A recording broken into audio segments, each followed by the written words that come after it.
The Chiefs had no chance against the Buccaneers in the Super Bowl, and Chris Lovitt and I look at the key reasons for why the Chiefs lost. Don't forget to like this video and subscribe for more NFL videos. So the Kansas City Chiefs basically had no chance whatsoever on offense against the Buccaneers in the Super Bowl because their offensive line was just terrible. I mean, we've talked about their injuries they had to both their offensive tackles, which of course just limits the amount of time Patrick Mahomes has behind the offensive line. But just how they play was sad to watch. Like the Chiefs had no time whatsoever on offense to even set up basic plays or even do some screen plays apparently, or like screen passes, because they didn't even try that. So Mahomes was basically just running for his life the entire game and could rarely even scan the field. So that was definitely the biggest weakness the Chiefs had, and the biggest point for me to why they lost. Yeah, I would 100% agree with that. And yeah, I mean the Bucks only really rushed four guys from start to finish really, but every play it seemed like there was 5, 6, 7 guys chasing after Mahomes because even with four guys, he was just under so much pressure all night. I can only think of maybe 2 or 3 times he had any sort of pocket to throw from. And it seemed like pretty much all of their offense came from Mahomes making guys miss inside the pocket, scrambling outside the pocket, running for a few first downs. Yeah, that was pretty much all they managed to do. And yeah, the having your two tackles missing when it's two Pro Bowl / All Pro level guys, and the Chiefs' offense is built on being able to drop back and throw the ball deep. That's kind of their go-to. It's them get big leads, and they just weren't able to do that at all the whole game. Constant pressure from four guys. There was even when the Buccaneers did blitz, there was some really confusing packages, I guess. They were bringing corners, they were kind of doing all sorts, and yeah, the Chiefs' offensive line just looked just completely outmatched across all 5 positions. And I know I did definitely, and maybe even Andy Reid did. I think underestimated, how much of a mismatch this was going to be. It was obvious the Buccaneers would have some sort of advantage here, but I definitely didn't expect it to be like that glaring.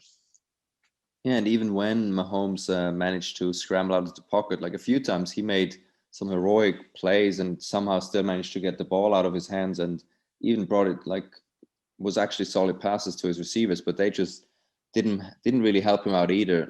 We had some crucial drops, like one basically almost in the end zone, then one on a 4th down play where he somehow managed it, like while falling down, he still managed to get the ball onto his receiver and it just basically hit him in the head. And then Travis Kelce, which we said, like you would think like he's probably the best tight end maybe in the league, and he had some very crucial drops on 3rd downs, so they didn't help him out either. And of course, the Bucks defense, especially the secondary, they were just ready for it.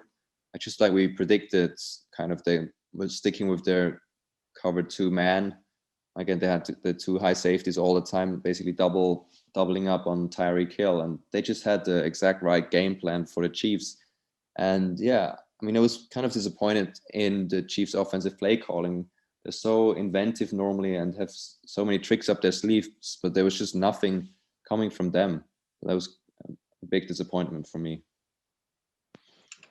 Yeah, and Mahomes even hit 2 of his receivers who were open in the end zone. He hit them both in the face mask with passes. Both of them were dropped. So that's something that you pretty much never see.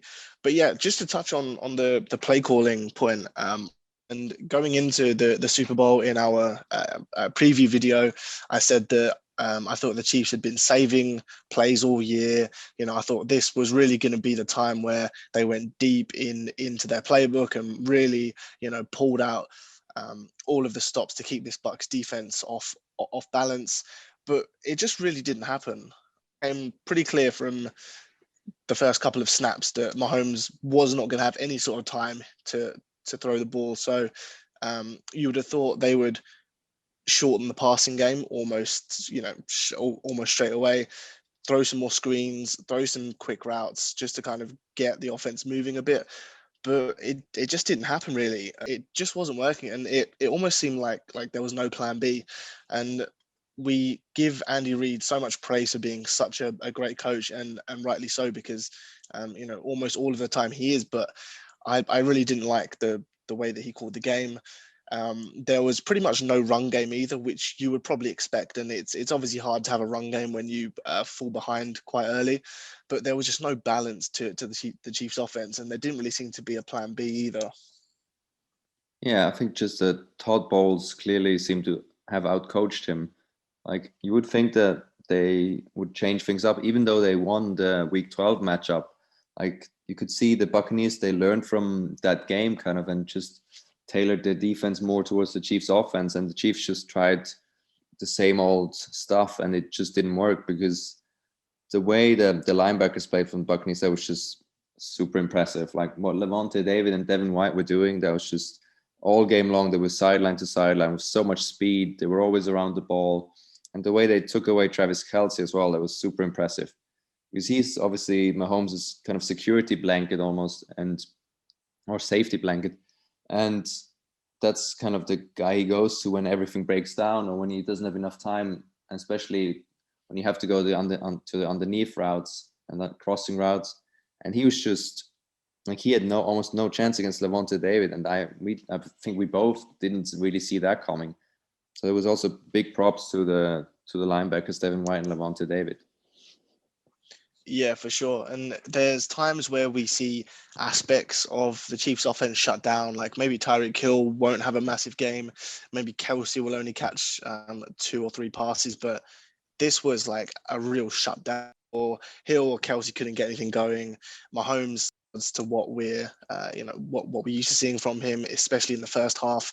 And yeah, you're absolutely right. I think Todd Bowles had a perfect game plan, and I think this really kind of solidified him as one of the best defensive minds in the NFL at the moment.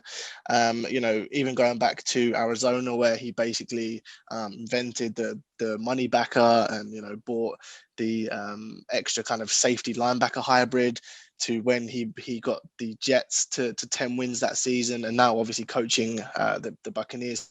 I mean, if I was a team that needed a head coach, I mean, I would be more than willing to give Todd Bowles a second chance, because he's just completely shut down not only the best offense in the NFL, but one of the best offenses that we've seen definitely in the past decade or two. So major props to Todd Bowles. It was a perfect game plan, and yeah, they pretty much neutralized everything that Kansas City tried to do. Yeah, definitely. He deserves another shot at the head coaching job because it's obviously never easy if you have to coach the Jets. So I don't know how much blame we can put on him for how that all unfolded in New York. But yeah, another big part I think why the Chiefs lost was just like Rob Gronkowski was actually such a huge difference maker if you compare him to the game Kelsey had. Like he was just all over the Chiefs, especially in the red zone, and he was just blocking like defensive ends like one on one. It was a very impressive like blocking performance from him as well. And they just couldn't handle him. Like the Chiefs defenders couldn't handle him, and he looked like the Gronk of old times, where you could just take over a game. And then of course, if you just the Buccaneers just didn't make any mistakes on offense.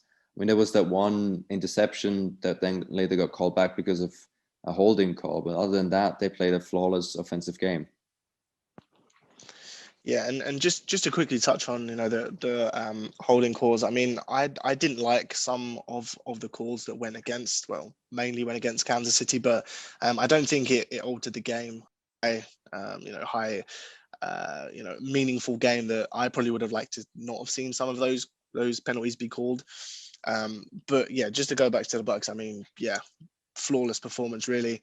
Leonard Fournette looked like the Leonard Fournette of I think it was 2017, 2018. Gronk looked like the old Gronk, and Brady still looks like the same Brady. I mean, just a great performance. And we spoke in the preview about the balance that the Tampa Bay offense was starting to find, and Fournette definitely gave them that. He had another great game. And yeah, they didn't really have an answer for Gronk. And I mean, Godwin had a fairly quiet game, but apart from that, all of them got involved. You know, you had Brown catching touchdowns, Gronkowski, Evans was quite big for them, and I mean, the Buccaneers might not be able to re-sign Godwin, but you know, all of those weapons and Brady are still going to be there next year, and that's a pretty daunting prospect for anyone trying to come out of the NFC and if you're in the AFC to win the Super Bowl. Yeah, surely you would have to get the Buccaneers back on the list of favorites to come out of the NFC again next season, especially if they can kind of keep that team together. But it's also interesting to see, like, where do the Chiefs go from here? Like, was that just basically an accidental loss because they didn't have their offensive line, or do they need to figure some other stuff out on offense and especially also on defense, because their secondary was basically carved up time and time again by Tom Brady? What do you think? Where do they like kind of go from here? Well, the Chiefs' offense was so far from what we're used to seeing from the Chiefs' offense that I don't think it's fair to kind of use that as a kind of representation for them. They're so much better with those tackles in there. So from an offensive standpoint, and we touched on, you know, there was some key drops, there was some poor execution, maybe the play calling wasn't great. I think the Chiefs have there on offense is fine. I definitely think the Chiefs do need to invest in a pass rush. If I was a Chiefs fan, I wouldn't be panicking too much. I mean, you've still got the best quarterback. You've still got, you know, fantastic weapons. I think you were just slightly unlucky with injuries, and yeah, I would still be excited for next year if I was a Chiefs fan.